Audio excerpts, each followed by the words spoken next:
Atos dos Apóstolos, capítulo 16, a partir do versículo 6. Diz assim o texto sagrado: E percorrendo a região frígio-gálata, tendo sido impedidos pelo Espírito Santo de pregar a palavra na Ásia, defrontando Mísia, tentaram ir para a Bitínia, mas o Espírito de Jesus não o permitiu. E tendo contornado Mísia, desceram a Troade. À noite sobreveio a Paulo uma visão na qual um varão macedônio estava em pé e lhe rogava, dizendo: Passa a Macedônia e ajuda-nos. Assim que teve a visão, imediatamente procuramos partir para aquele destino, concluindo que Deus nos havia chamado para lhes anunciar o Evangelho. Tendo, pois, navegado de Troade, seguimos em direitura a Samotrácia, no dia seguinte a Neápolis, e dali a Filipos, cidade da Macedônia, primeiro do distrito e colônia. Nesta cidade permanecemos alguns dias. No sábado, saímos da cidade para junto do rio, onde nos pareceu haver um lugar de oração. E assentando-nos, falamos às mulheres que para ali tinham concorrido.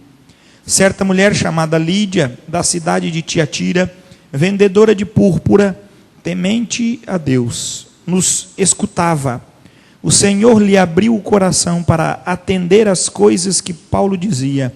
Depois de ser batizada, ela e toda a sua casa, nos rogou, dizendo: Se julgais que eu sou fiel ao Senhor, entrai na minha casa e aí ficai. E nos constrangeu a isso.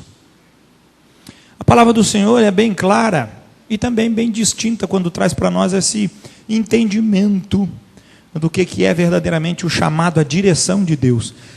Nos versículos de 6 a 8, nós vemos duas vezes querendo envolver-se Paulo no chamado que Deus tinha para ele, e o Espírito não deixava, e depois ele afirma que o Espírito de Jesus não deixava ele fazer.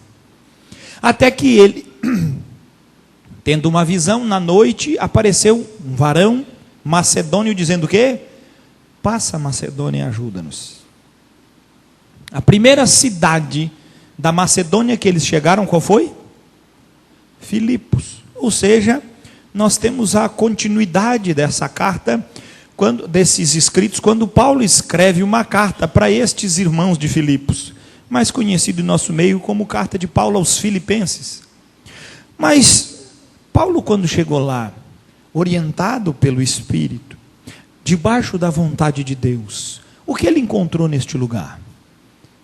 Diz a palavra do Senhor que Paulo, interagindo no meio da cidade, descobriu que tinha um lugar onde algumas mulheres se reuniam à beira de um rio para orar. E diz que no meio delas existia uma mulher chamada Lídia, uma mulher temente a Deus, uma mulher que buscava o Senhor. Veja, pode ser que você seja uma pessoa igual Lídia, temente a Deus, mas ainda os olhos e o coração estejam encobertos, porque o texto sagrado diz que quando Paulo se reuniu com aquelas mulheres, depois que expôs o evangelho da graça, abriu-se-lhe então o entendimento. Gente, eles já buscavam a Deus, eles já seguiam Deus, eles já iam buscar Deus, mas eles ainda não tinham conhecimento da revelação de Deus. Essas 2 semanas eu tive encontros com pessoas que não são membros da igreja, e que são totalmente antagônicos. Vou contar o primeiro. Um dos irmãos que frequentam a nossa igreja, mas não é membro, disse para mim: pastor, se eu pudesse voltar atrás, eu me arrependo porque que eu tive que entrar nessa igreja batista. Eu disse: por quê? Porque era tão bom quando eu não sabia da verdade. Estranho, né, mano? Como pode ser uma coisa boa alguém dizer que eu não saber da verdade é bom? Eu disse: mas por que é bom?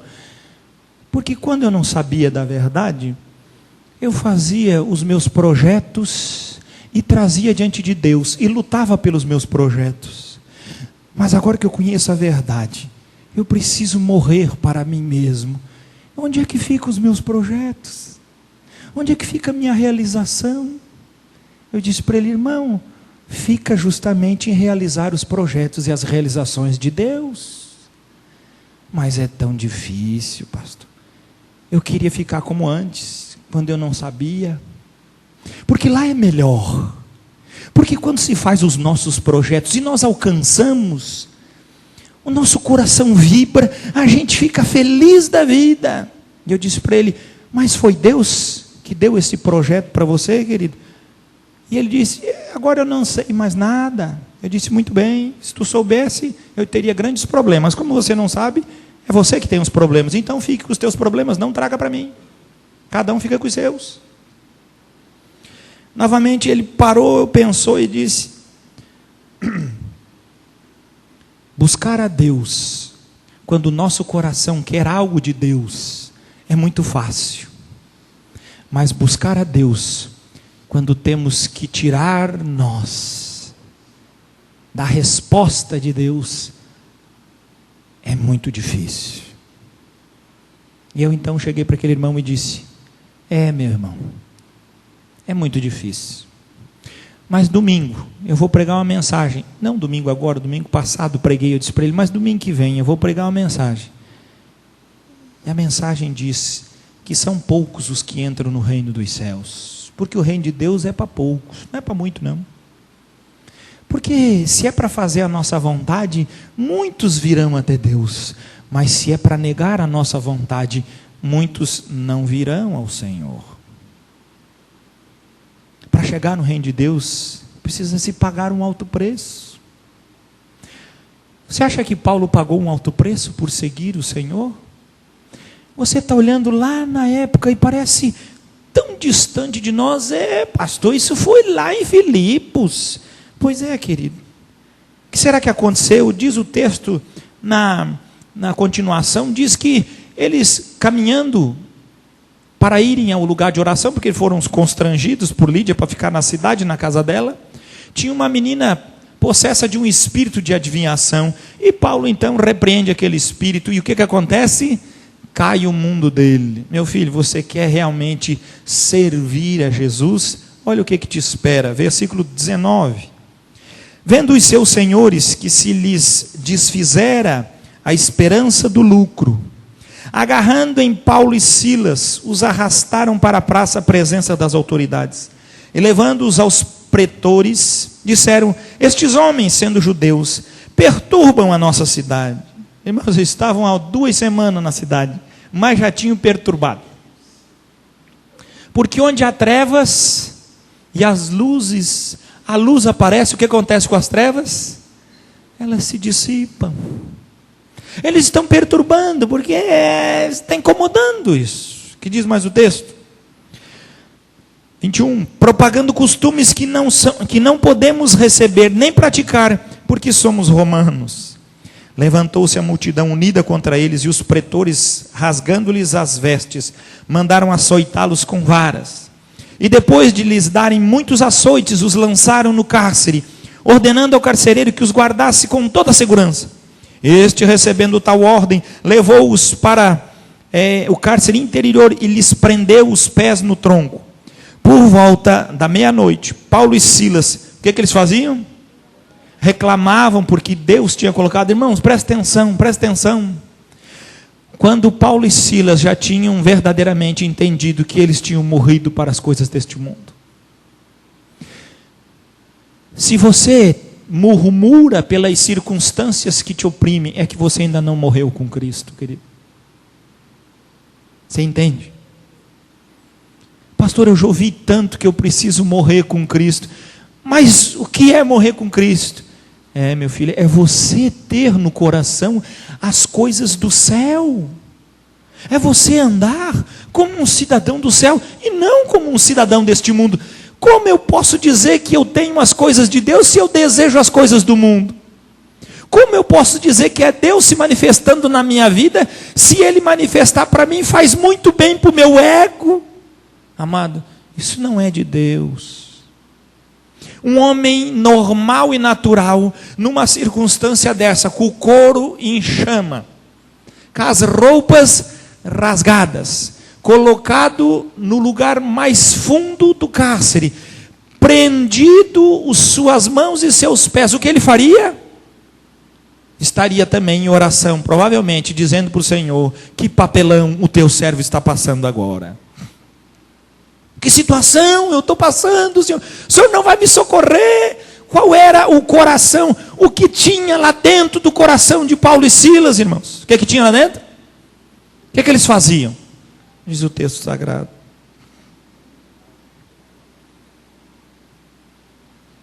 (24) Este, recebendo tal ordem, levou-os para o cárcere interior, lhes prendeu os pés no tronco. Por volta da meia-noite, Paulo e Silas oravam e cantavam louvores a Deus, e os demais companheiros de prisão escutavam. Irmãos, você pode olhar em todo lugar que Paulo vai pregar, alguns escutam, outros entram em contenda com ele. Mas aqui na prisão, todo mundo quer escutar. Amado, presta atenção. Quando as coisas estão boas, o homem não quer ouvir de Deus. Mas quando ele está num lugar que ele não gostaria de estar, porque eu duvido alguém que gostaria, quem quer ir para a prisão? Oh, eu quero para a prisão, coisa mais boa do mundo, tomar 30 anos de xilindró, todo mundo quer isso? Não é? Ninguém quer ir para a prisão, e quem está lá dentro anseia o dia de sair. Mas quando se está num lugar onde não se quer, ainda que seja ímpio, os seus ouvidos estão abertos para as coisas espirituais. Ainda que ímpio seja. Você acha que o crente é diferente? Estavam todos escutando. Diz o texto sagrado, 26. De repente sobreveio tamanho terremoto, que sacudiu os alicerces da prisão. Abriram-se todas as portas e soltaram-se as cadeias de todos. Gente, não foi só de Paulo e Silas. Soltou as cadeias e abriu as prisões de quantos? De todos. Todo mundo livre. O carcereiro despertou do sono. O único que estava dormindo. A música foi tão boa que ele foi entrando no embalo. E vendo abertas as portas do cárcere, puxando da espada, ia suicidar-se, supondo que todos os presos tivessem fugido. Ele disse: fugiu todo mundo, cara. Mas Paulo bradou em alta voz: não te faças nenhum mal, que todos aqui estamos. Então o carcereiro, tendo pedido, o que ele pediu? O único que não tinha luz naquele lugar. Gente, o texto não fala, mas Paulo e Silas estavam num lugar escuro, não havia luz nenhuma naquela prisão. O carcereiro, para ir até eles, pediu uma luz para ir até eles. Eles estavam em trevas, mas ainda que as circunstâncias cerquem você em trevas, se você tiver Jesus, ainda você será luz, ainda que seja no fundo do poço. Isso faz toda a diferença para o nosso caminhar. Que diz mais o texto? Então o carcereiro, tendo pedido luz, entrou precipitadamente e trêmulo, prostrou-se diante de Paulo e Silas. Depois, trazendo-os para fora, disse: senhores, que devo fazer para que seja salvo?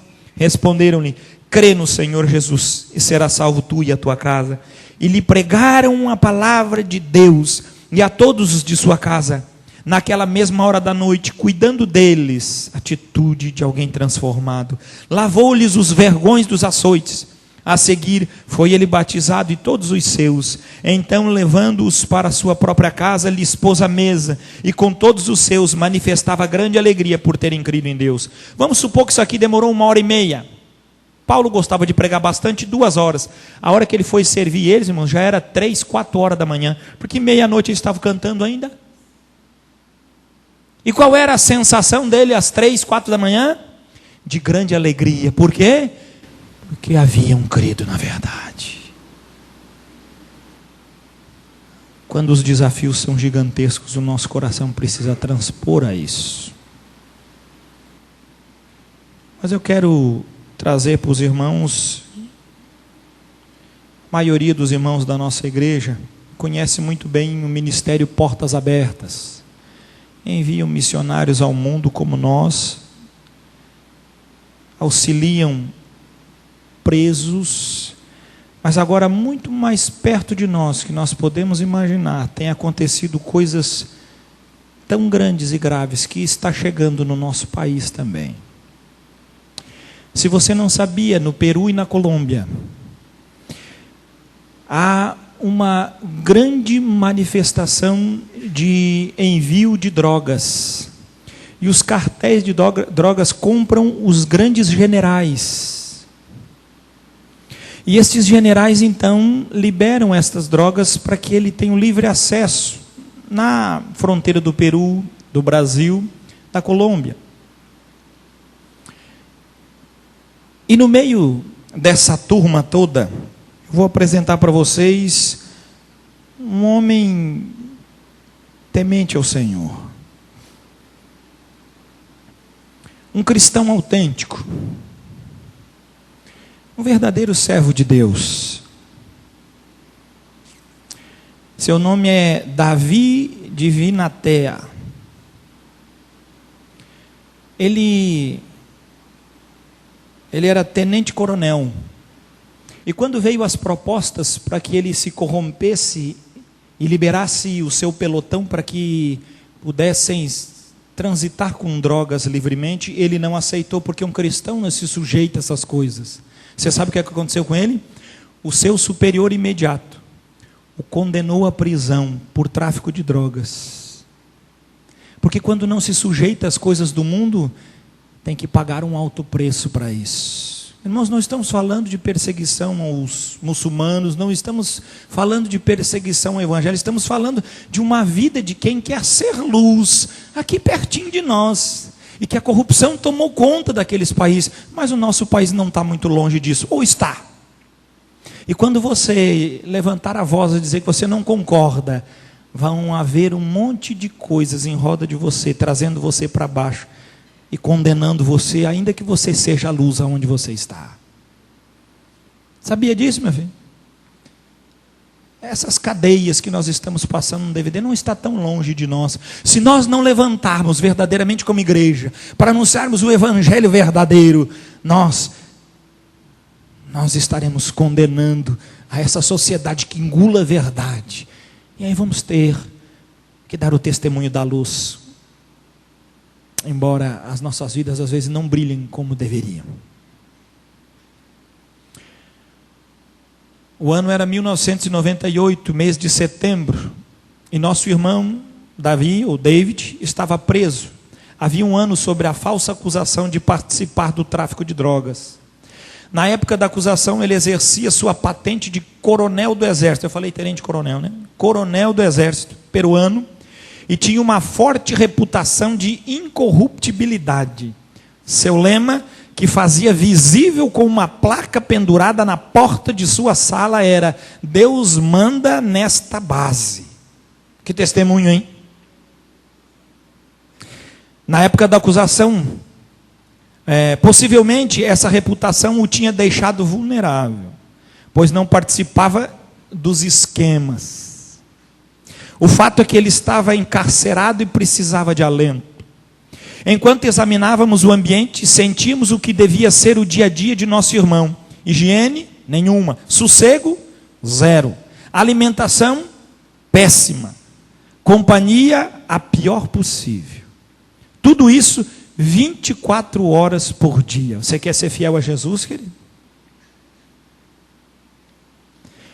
O tempo de nossa visita ia passando, a barulheira dos presos ia aumentando, e nossa apreensão também. Finalmente vem em nossa direção um homem grisalho, aproximadamente 1,78 m, aparentando 50 anos de idade, um semblante amargurado. Chega e fica ao nosso lado, esperando pelo momento de conversarmos. Era o David. Quando finalmente pudemos conversar, foi possível ouvir a história por sua própria boca. O quanto se sentia injustiçado, o quanto os dias eram difíceis, o quanto temia pelo futuro, o quanto sentia a falta da família, a agonia de não poder sustentá-los. Ao mesmo tempo, ele afirmava que não poderia retroceder e aceitar nenhum esquema que facilitasse sua saída. Veio as propostas lá dentro da prisão. Se ele aceitasse o esquema, ele voltava a ser coronel de novo. Você imaginou a pressão? Ele era inocente, não tinha pessoas influentes para protegê-lo, mas possuía a convicção de que o correto era sustentar a verdade e seu testemunho. Todos nós pudemos dar uma palavra de conforto e de solidariedade. Era pouco em face à imensa dificuldade que ele enfrentava, mas era o que tínhamos a ele, e aceitava ele de bom grado. pois aquelas visitas eram o contato humano mais saudável que ele dispunha. Finalmente, chegou a hora de nos despedir. Quem já visitou os perseguidos sabe que esse sempre é o pior momento, porque a gente tem vontade de levá-los embora conosco. E com a gente não foi diferente. Cada um deu um forte abraço, apertado. Cada um fez sua última oração por ele baixinho e fomos saindo. Na minha vez eu também dei meu abraço e falei: um dia quero vê-lo no Brasil.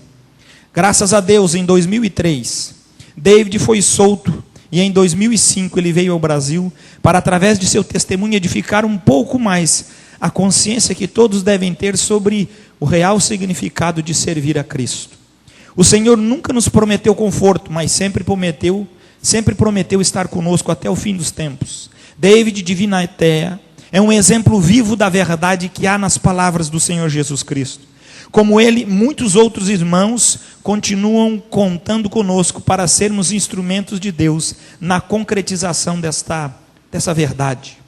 Para servir aos cristãos perseguidos que passam por situações como a de David, a Portas Abertas desenvolveu um projeto que fornece ajuda material às famílias que perderam seu sustento, sua moradia e outras coisas para seguir a Jesus. São os projetos de ajuda socioeconômica. E aí vem o apelo. Você sabia que R$ 84,40, segundo a nossa moeda, sustenta uma família? E Portas Abertas conta a história do David, mas eles têm centenas de famílias, entre elas o David, que está lá no Peru dando testemunho de sua fé, mas perdeu sua patente de coronel, perdeu seu salário, perdeu sua casa. E nós o que vamos fazer com isso, irmãos? Nada. Quando olhamos as coisas, parece que está tão longe de nós, mas uma história dessa pode bater na nossa porta a qualquer hora do dia ou da noite, e pode chegar também a nossa vez de sermos confrontados pela verdade do Evangelho que dizemos que cremos. Não é verdade? Como reagiríamos? Será que 12 anos na cadeia, numa solitária como o pastor ali passou, demonstra verdadeiramente um amor de Deus, daquilo que temos para com Ele? Será que podemos fazer um pouco mais pelos nossos irmãos que estão presos, ou que agora estão soltos, mas que perderam absolutamente tudo que tinham? Meu amado e minha amada irmã, eu queria desafiar você para que nós pudéssemos mandar uma oferta para Portas Abertas com o único objetivo de abençoar essas famílias. Eu acho que nós podemos tirar aqui tranquilamente R$1, R$2, R$5. Podemos sustentar não uma, mas quem sabe 2, 3 famílias destes irmãos que estão sendo perseguidos por causa da verdade do Evangelho. Estão sendo punidos porque eles dizem a alto e bom som que Deus é o Senhor desta base e deste negócio. Servir a Jesus tem um alto custo, e servir a Jesus também tem um alto preço. Meu desafio, encerrando, aquilo que Paulo passou, aquilo que no tempo da Romênia nós também vimos, e aquilo que está chegando tão perto de nós. Essa perseguição aqui, meu filho, é legitimada pelo poder judiciário, é legitimada pelos líderes, é legitimada pelas autoridades, e ninguém pode fazer nada para dizer que a pena, o que ele fez e o que ele passou foi uma injustiça. Ele vai levar para a eternidade a glória do seu testemunho, e nós podemos ajudá-los ou não? Podemos ter alguma glória na nossa vida para isso? Com certeza podemos. Com certeza podemos.